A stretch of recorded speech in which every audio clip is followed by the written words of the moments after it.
The second step is to have also those corners in the correct position. So we put the white face on the bottom, and now we have to find the corners having the white, like this one for instance, white, blue and orange. And then we have to put this corner in a place where we have the corresponding blue and orange face. So this is wrong. Okay, now this is correct.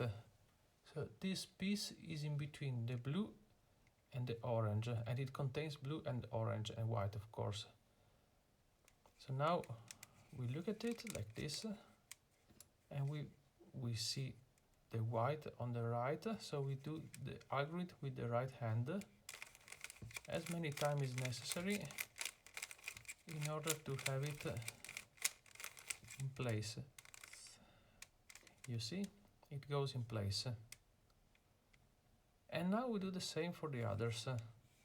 So here we have white, green and red. So we put this in between the red and green. Doesn't matter if the color is exchanged, the algorithm will put it in place. So now we can play the algorithm with the right or like this with the left. So let's do it with the left. So we do it as many times as necessary in order to have it in place, and here it goes. Now there is this one, so we put it like this. Okay, we do the algorithm. Let's do it with left.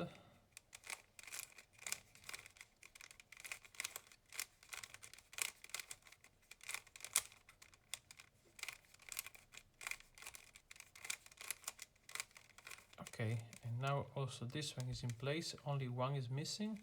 Where is it? Here. So blue and red, we move it between the blue and red faces, and we do the algorithm like this. For instance, it's on the left. Let's do it with the left hand.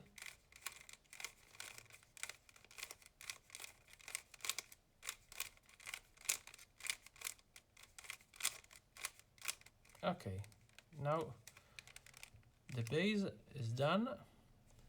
All this first layer is done, and we have these upside down T shapes here. All these colors are aligned with the corresponding face. So the first layer is done.